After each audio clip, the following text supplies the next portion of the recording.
What is good, YouTube? My name is Velikan. In this video, we'll be taking a look at the routes that you can pick for each of the combat styles in Leagues 5. Of course, there are some differences between Leagues 4 and Leagues 5. Last year, I made a lot of videos about Leagues 4, so let's take a look at the changes that Jagex is implementing for Leagues 5. The first change, and the biggest one if you ask me, is the introduction of Echo Loot. This is a new loot from new bosses that matches best in slot gear from other areas. These items should shake up the area meta, which is a direct quote from Jagex. Each region will have one Echo boss with different mechanics, and it will drop new unique loot. And I took this information from the League's official Discord. Item drops will be shared with us before launch. However, as of right now, not much is known, so Echo Loot basically makes Theorycrafting rather difficult at the moment. However, there are some things I do want to show you in this video, and that's why I'm releasing this video right now. So the next thing that is very impactful is all raids can now award the Mega Rare item from any other raid. Initially I thought this would mean all Mega Rares, but that is not the case. I also took this information from the League's Discord, where Mod Arcane has said that the 3 Mega Rare weapons that you can get are Scythe, Tumeken and T-Bow, and they are making those available for all 3 raids. So it's only the 3 weapons, not the Elder Maul and not the Kodai. Another big impactful change is the introduction of combat masteries. Jagex is going to separate combat relics from the existing relic system that we had in Leagues 4. The exact details are not shared with us until we get closer to kickoff.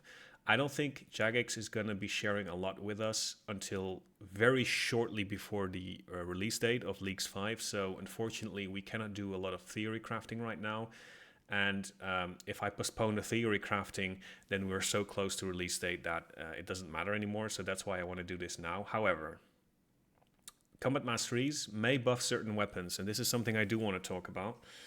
Jagex, of course, has reworked defensive stats. They introduced elemental weaknesses, and they also introduced 3 different range defenses, which truthfully I don't fully understand just yet in the main game. However, this allows them to play around with different masteries, for instance making darts stronger or making heavy ranged weapons stronger. Also, of course, some weapons that have elemental spells, such as the Fire Surge from the Nightmare Staves, might be stronger. Another thing which came to mind is the introduction of flat armor. This is something that we've seen in Varlamore with the Sulfur Naguas, I think they're called. They have a negative flat armor, meaning that your minimum hit is now increased, and this buffs fast-hitting weapons such as Blowpipe, but also double-hitting weapons such as the Dual Makihil and the Sulfur Blades. Jagex, because they introduced this with the introduction of Varlamore, might use some of these mechanics with the combat mastery introduction, and now basically a lot of weapons that we initially think are relatively weak, such as, let's say, the Tonalztics, which I will be talking about. The Tonalztics is a double hitting weapon. They might actually be a lot stronger than we can now anticipate. So of course, please keep in mind on what Jagex is going to do with the combat masteries, and then decide for yourself whether or not a weapon is going to be strong. So there are some assumptions that we do get to make. I think that we are going to get the 2 times attack speed. That's almost 100% locked in. Although not confirmed, it is such a staple for League. We're probably going to get this. Odd tick weapons above 4 tick are rounded down. Odd tick weapons below 4 tick are rounded up. I also assume that we're going to get increased accuracy just as we did in Leagues 4. They might change the numbers a little bit, but ultimately I would say we would probably get 50% for melee, 100% increased accuracy for ranged, and 175 for magic. Melee and ranged had a 10% chance to deal double damage. However, ranged had a 10% chance to shoot another bolt, I think. And magic received a flat 20% damage bonus in the form of magic strength. So the ranged relic had enchanted bolts now have a double chance to activate, which basically made crossbows insanely strong. They had a chance to shoot another bolt, then they had a double proc chance on the bolts, and this basically meant that the Zarite crossbow was the strongest weapon in the game alongside Tumeken the Shadow. If we get the enchanted bolt proc chance again in Leagues 5, I can now predict that the ZCB is probably going to be the strongest weapon again. Of course, we do not know what type of echo weapons we're going to get, but still, this is something to keep in mind. There are some resources that I don't want to spend too long talking about, but they are very, very useful. One is found on Reddit, and the other one is the Leagues Discord. Both are extremely useful, and I will be dropping links in the description below. So let's jump straight into the melee routes.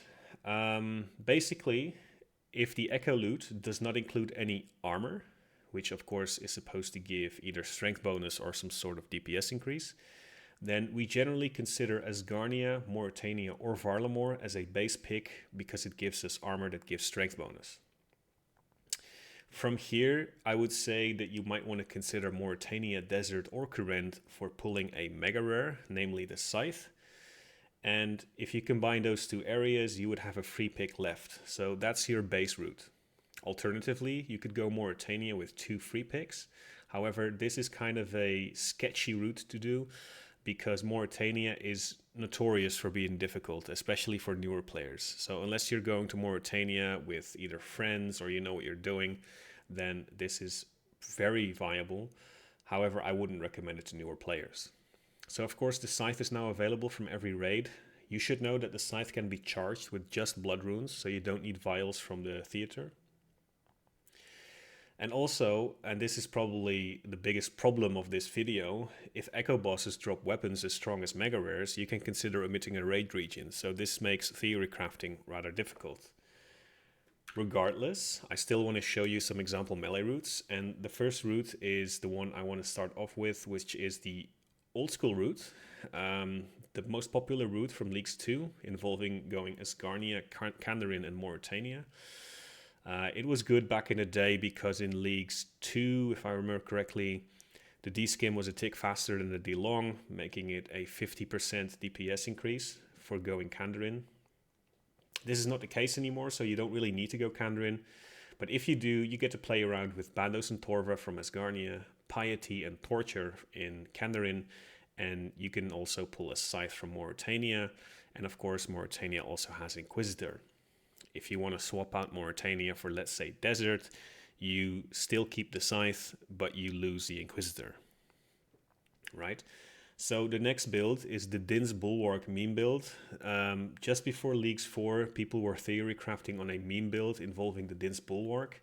In case you don't know, the Din's Bulwark has a passive effect that scales with defensive bonuses. The melee relic gives us increased defensive bonuses, or at least it did in Leagues 4, so keep in mind if it does in Leagues 5 or not.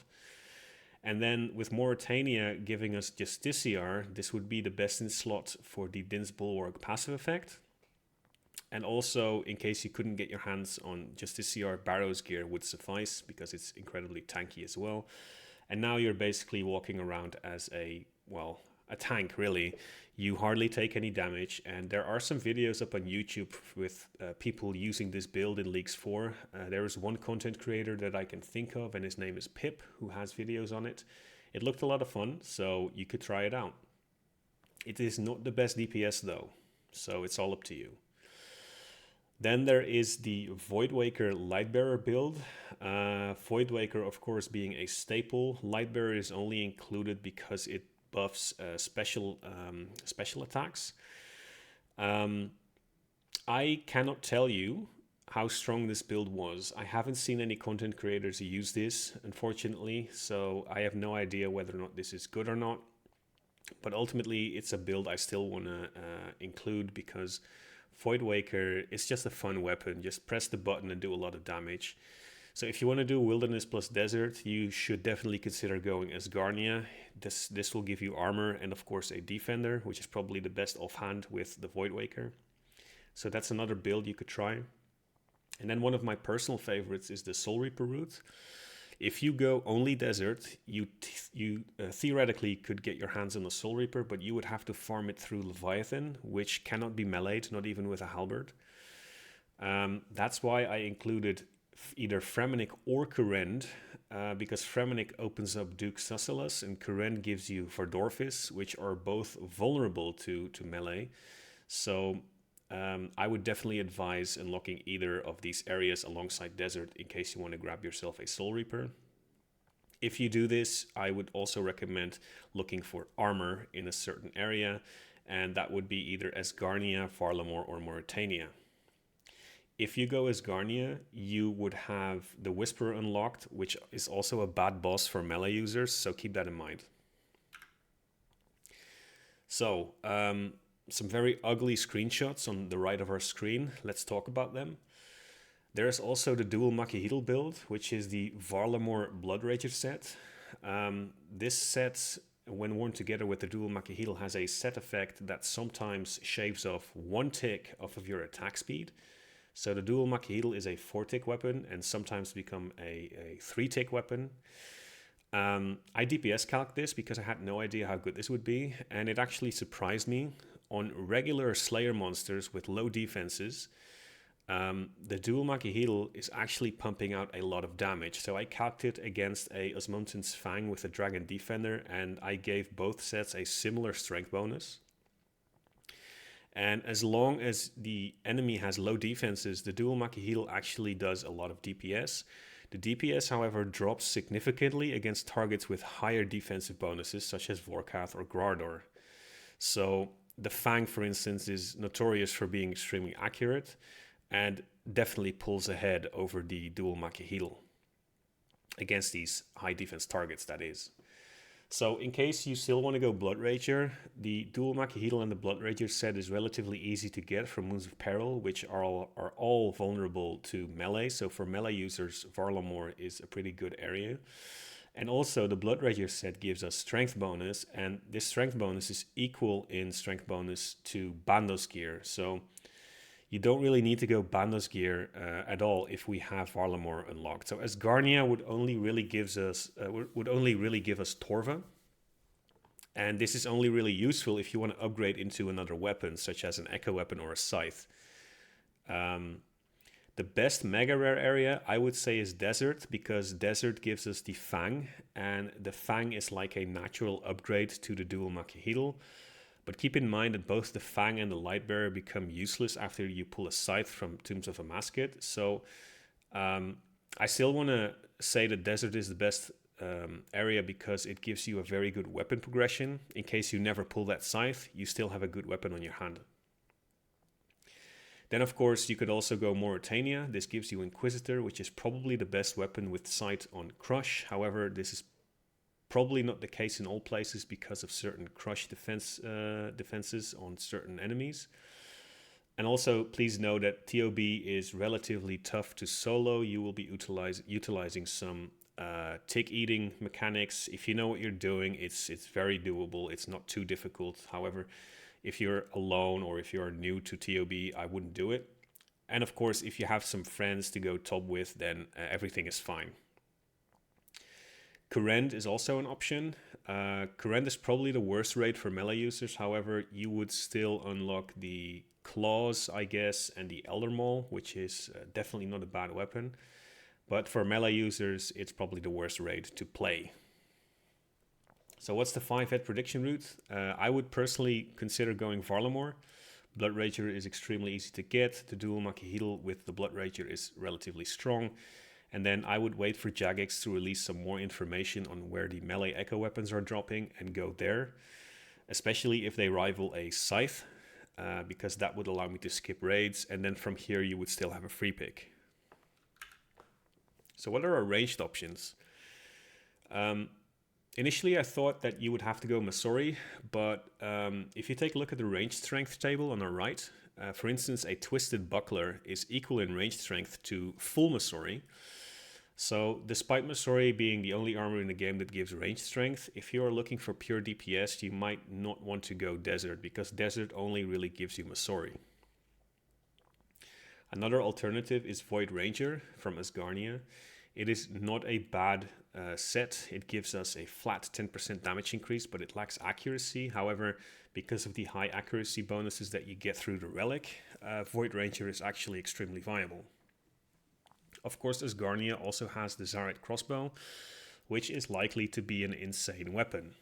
Asgarnia also has ACB, Arma, and Vambraces, so all in all, Asgarnia is an extremely strong area for ranged users. If Echo Loot contends with the ZCB, then Asgarnia I would say is not that interesting anymore. For instance, Arma by itself is not that interesting. C-Vamps alone is not too great. So without the ZCB, Asgarnia is not that interesting anymore.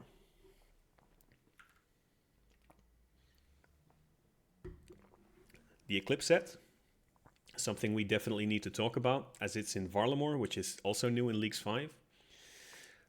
Truth be told, I had to look it up on the wiki what it exactly does.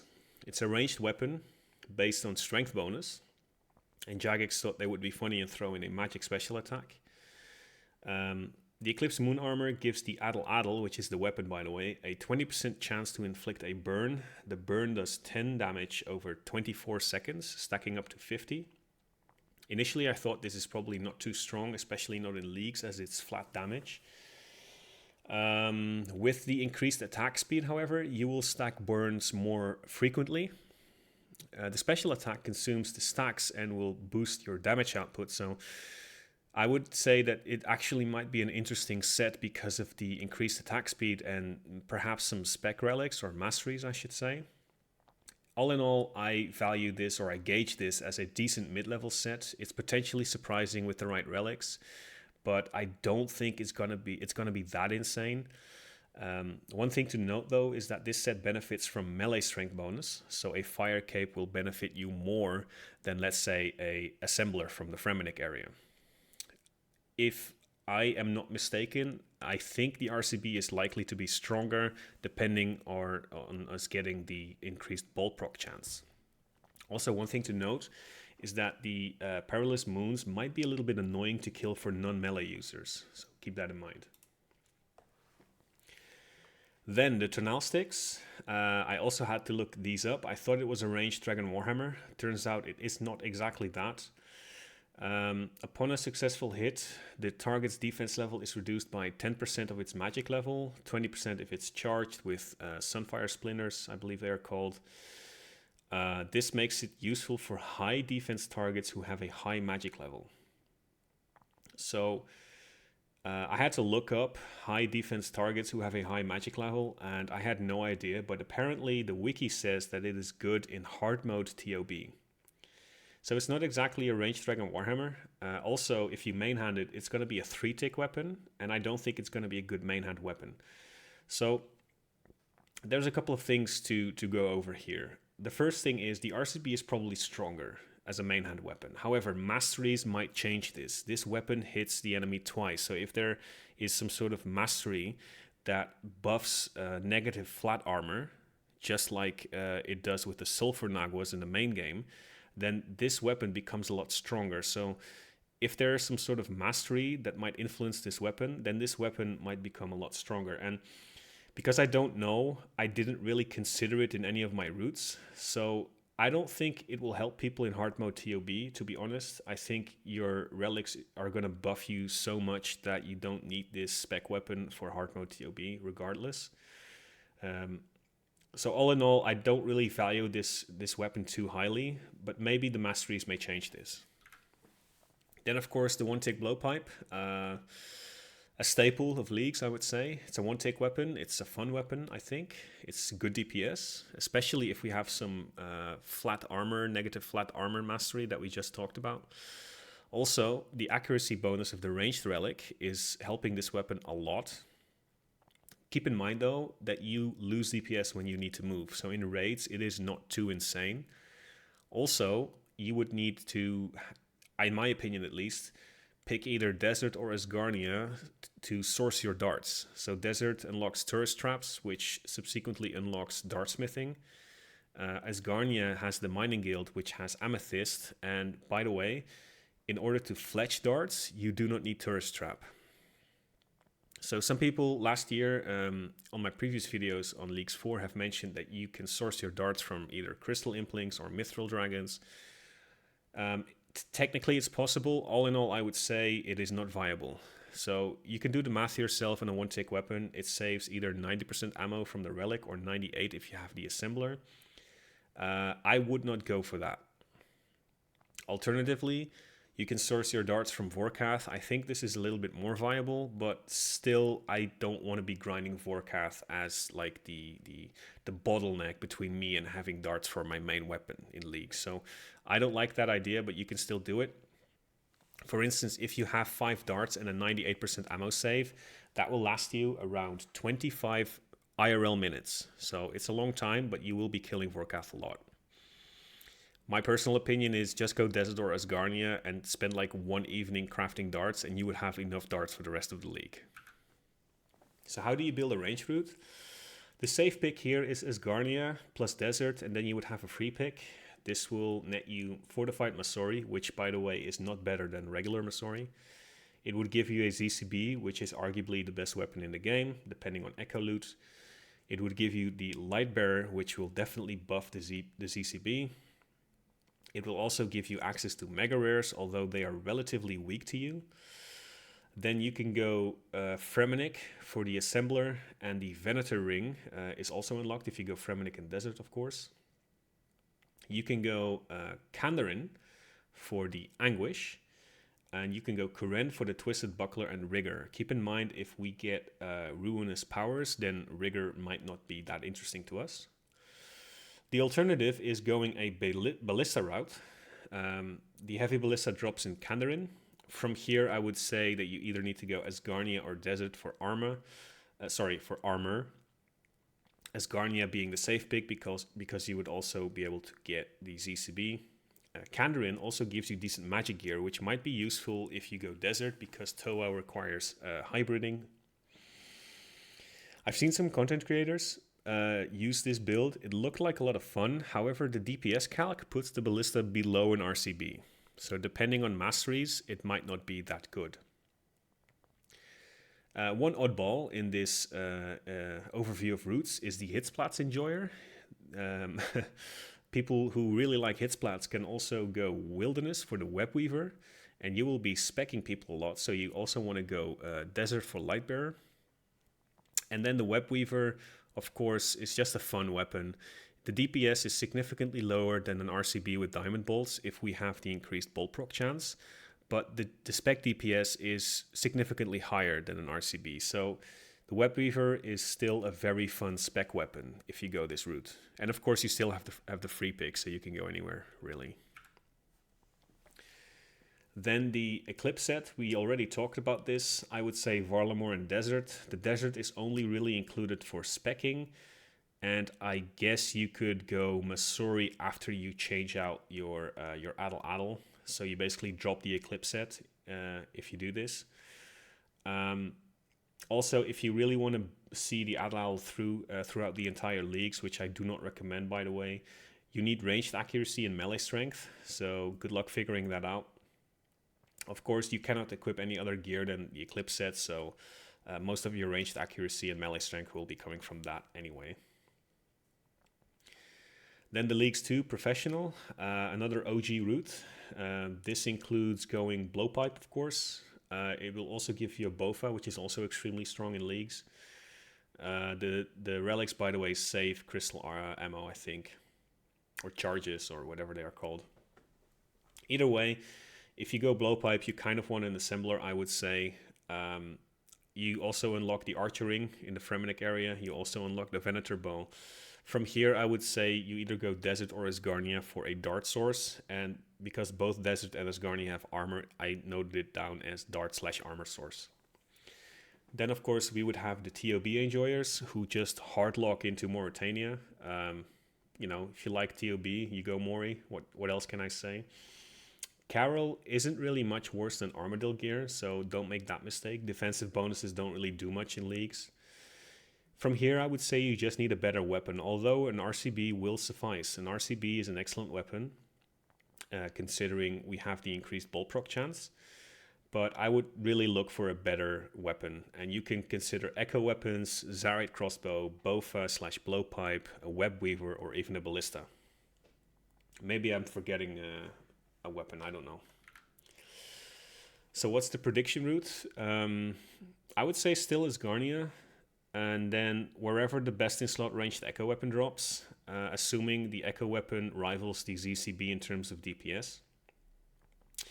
I would just look for range strength in areas that I think are fun. So that would be my approach. Asgarnia is only really suggested because you can still get the ZCB, right? So let's say the BIS ranged echo weapon is a very good weapon that surpasses the ZCB. The ZCB is still a spec weapon, so keep that in mind. Magic. Magic is the source of a lot of confusion and a lot of discussion. So I think I have it down to a T. So bear with me. The main stat to look for is plus magic strength, plus % magic damage, whatever you want to call it. Jagex rebalanced a lot of magic gear, so now most of the robes give a plus 3% magic damage. This opens up a lot of areas for armor. So previously, we only really had Mystics and then I think Ancestral. This is not the case anymore. So you now have Infinity Robes, Dagon High, and Arims all giving 3%. There are some more armors, by the way, that give you this. So there's also Void Mage in Asgarnia. I DPS calced it, and from what I understand is it's on par with the plus 3% gear. So Void Mage is equal to Arims or Infinity Robes without Tormented Bracelet. So if you have, let's say, Arims with a Tormented Bracelet, you start out DPSing Void Mage. So Void Mage is not that good in Leagues, unfortunately. Then, of course, the Tumeken, which is the big ticket item. It's available from every raid, and we definitely need to talk about Tumeken. So how does it work? Tumeken triples magic strength from gear, but caps at 100% magic strength. This is a very confusing mechanics, especially in Leagues. So in Leagues 4, we had a 20% magic damage increase flat on our magic relic, right? This is not tripled by Tumeken. Okay, so keep that in mind. The 20% flat increase is not tripled, and prayers aren't tripled either. Not in the main game, not in League. So prayers like Augury, the 4%, is not tripled. So we do now have Mystic Might, which gives us 2%. If we subtract 20 and 2% from 100, which is the cap, we are looking to get 78% magic strength from our gear. But Tumeken, of course, is tripling that. So we should divide it, and then we are looking for 26% magic strength. So 26% magic strength from gear is the magic number in Leagues. Also in the main game, actually. Actually, no, not in the main game, because we do not receive the 20%. So 26, magic number. Keep that in mind. If you take Max Mage, so from all areas, despite us being area locked, if we take Max Mage from all areas, we can only achieve 24% magic strength, right? Meaning it is impossible to hit the cap in Leagues. My prediction is that Jagex knows this, and they are going to introduce Echo Armor instead of Echo Weapons for Magic. So I think we're going to get Echo Armor. I think the Echo Armor is going to put us above 26%. And now we actually have some Theorycrafting on our hands. Regardless of what we get, with Tumeken, 26 is the magic number. Keep that in mind. So one point of discussion is, do we go Kandarin or do we not go Kandarin? I see a lot of people making the mistake of tripling the 20% that we get from the Leagues relics. The magic relics from Leagues 4. So we would start out at like 60% and then only need another 40. So that's not how it works, unfortunately. So Kandarin basically comes with a bunch of magic progression gear. That's one reason to go Kandarin. It gives you Warp Scepter, Trident, and it gives you very easy access to Mystic's armor. Kandarin, of course, has two items that are of interest, both the Occult and the Tormented Bracelet. These two items together put us at 10% increased magic strength. A very good reason not to go Kandarin is Apatol. Apatol laps suck. Chumpy bird hunting is also a reason not to go there. And of course, Barbarian Assault. Let me grab a sip of my water.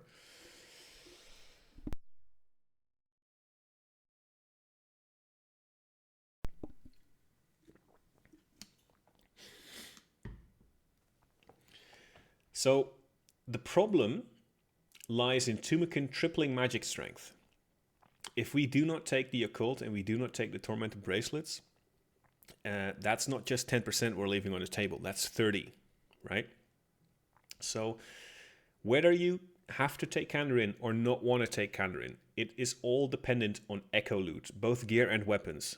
So it's all dependent on what Jagex is going to release for us in Leagues 5. If we can get near the 26% magic strength without Kandarin, you can absolutely skip Kandarin for whatever area this loot is in. All right, so let's say they introduce some sort of echo occult necklace that gives you 15% magic damage. Don't go Kandarin. You don't have to do that anymore, right? So 26 is the magic number. Varlamore.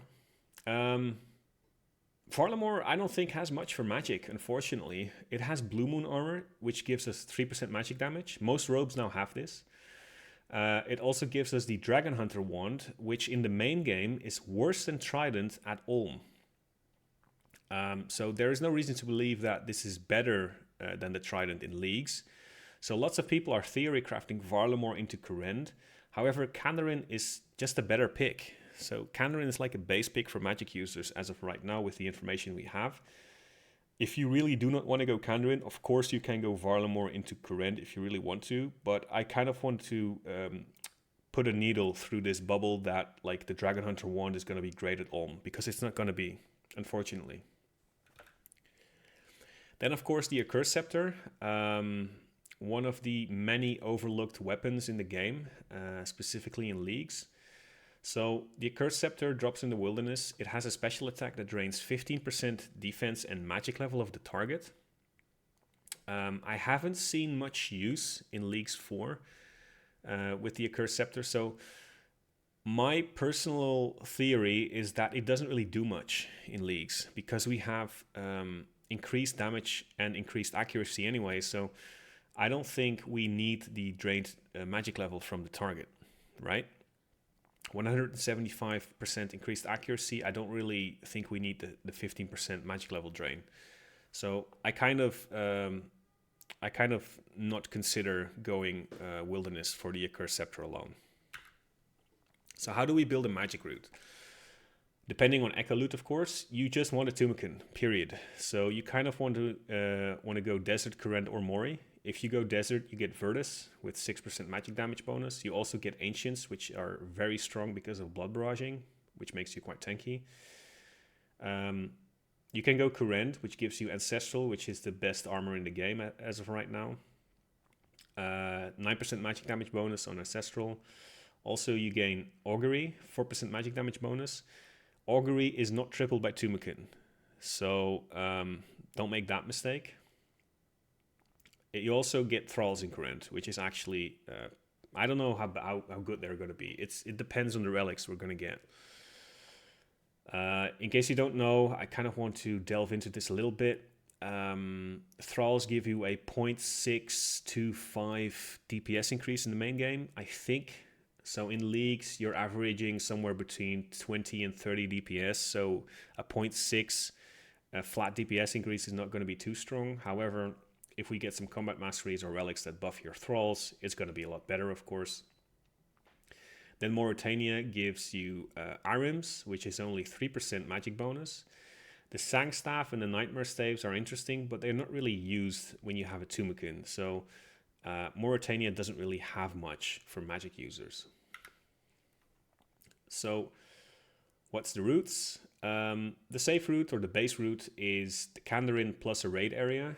Kandarin is a base pick. Without it, you aren't ever hitting 26%. You aren't ever hitting 26% to begin with, but without the Occult and the Tormented Bracelet, you are not even getting close.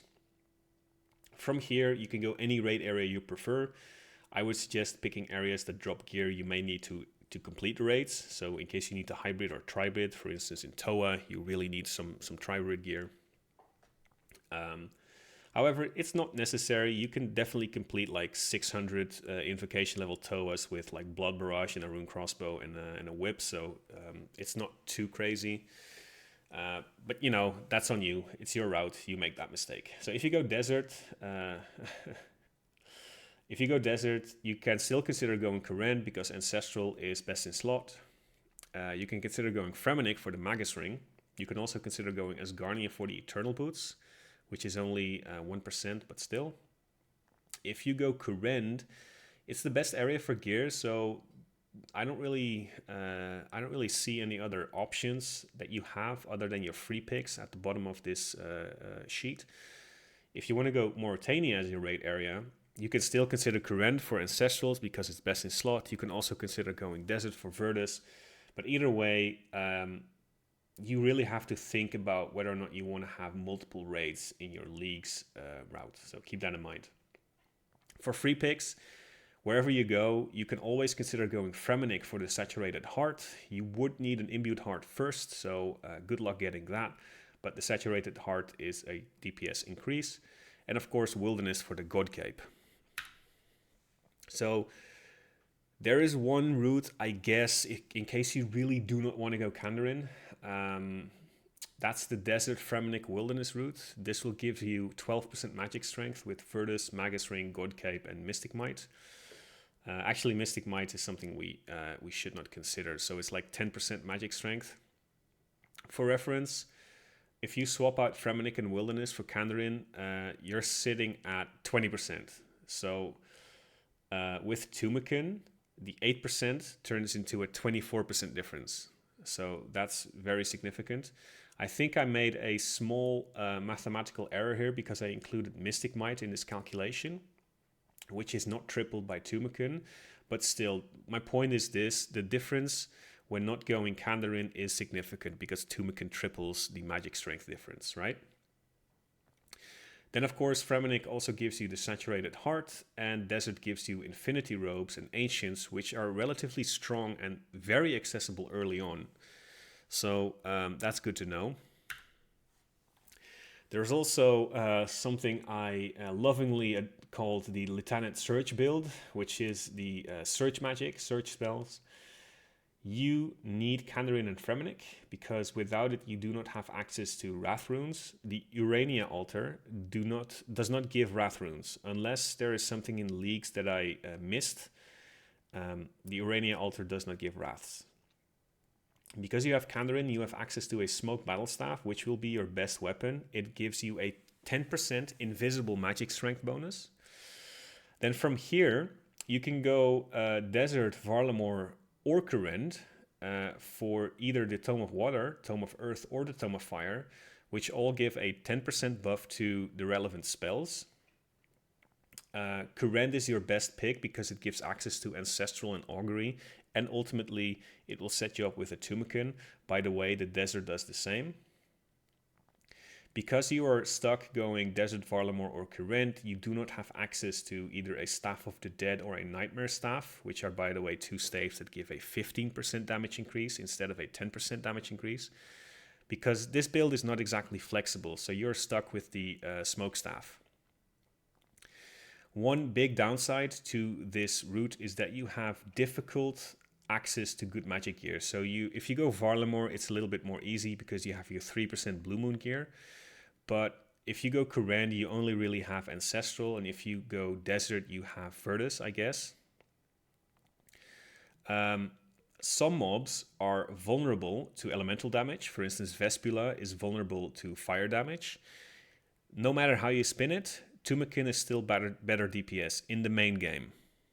Keep that in mind. So unless there is something going on with combat masteries, I don't see this build ever out DPSing a Tumeken.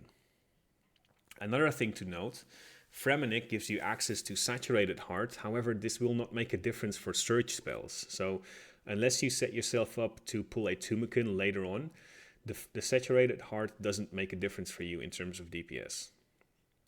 So like I already mentioned, Desert/Kourend will set you up with a Tumeken. So there's something we need to talk about. If you want to drop Kourend, which is the best pick for this area, you are leaving 22% magic damage on the table, right? If you go Desert instead, you can get your hands on 16% magic damage through Tome of Water and Verdus. But you are now using water spells, which are 2 max hits lower than fire spells. Another alternative is Varlamore, which only gives you 13% magic damage back with the Blue Moon gear and the Tome of Earth. and you are now using earth spells, which is 1 max hit lower than fire surge and 1 max hit higher than water surge. So Kourend is the best area, as both spells are weaker than the fire spells. If you don't want to do any of these 3 areas, the only real alternative I have for you is going Mauritania, because now you have access to Nightmare Staves, which is a 5% magic strength upgrade over your Smoke Staff. And you also have the Nightmare Staff specs, of course. They have some interesting specs. And you have access to Slayer Helmets, which is a 15% damage increase, which is huge. However, this of course only works on Slayer mobs. Another route I really want to talk about, because it's one of my personal favorites, this is the Terranwin Enjoyer. So why do you want to go Terranwin? Terranwin is a historically easy area for tasks and points, and maybe you really like elves. You are trading DPS for points. The Swamp Staff is nowhere near as strong as Tumeken Staff. It just isn't. However, you go this route if you do not want to raid. Alternatively, Bofa is excellent hybrid gear for raids, mainly Toa. So if you still want to raid with this build, it is 100% possible. And of course, if you go desert, you set yourself up for a Tumeken. Bofa, however, is not 100% necessary in Toa, not at all. You can clear Bofa with a magic relic and a rune crossbow, and you'll be just fine, so you don't need it. If you really want to avoid raids, and that's kind of the reason why I included this build, you can consider Asgarnia for Elite Void or Wilderness for Dagenhai. So Elite Void is pretty good, I think. And of course, Wilderness is an easy area as well. What's the 5-head prediction route for Magic users? It's almost impossible to predict. Magic is probably the most complex style to predict an Echo weapon route for, because I think we need to consider Echo armor instead for Magic routes. I'm guessing Jagex knows about the 26% magic strength problem and introduces more than just weapons for Magic users. If they do not, the best areas for Magic users are Kandarin, because of the Occult and the Tormented, and Kourend, because it drops the best in slot Ancestral gear. And basically these 2 areas together introduce a hefty magic strength bonus that you can receive there. So you can look for Echo weapons or gear that either replaces or complements the Tumeken. So I'm not sure if this makes sense, but Echo gear, armor specifically, makes predicting the magic route with Echo loot pretty damn difficult. So this is the best I can do. Some advice. Build your route, your Leagues 5 route, around item progression instead of focusing on a single item to make your build work. If you go dry, you are going to have a bad time. I'm not telling you to watch Odoblock content, but he has a good video on why he quit Leagues 4. I suggest you look it up on YouTube. Also, grinding certain content may burn you out. Specifically, in my case, it was Tombs of Amascut and Corrupted Gauntlet, which I did not like. Build your path around content that's enjoyable for you. I know it makes sense when I say it out loud, yet a lot of people, including myself, don't do this. If you are dragon cupping, consider areas that have tasks for you that you can actually complete. I know this also makes sense when you say it out loud, but for instance, raid areas usually have tasks that involve equipping all of the rare drops.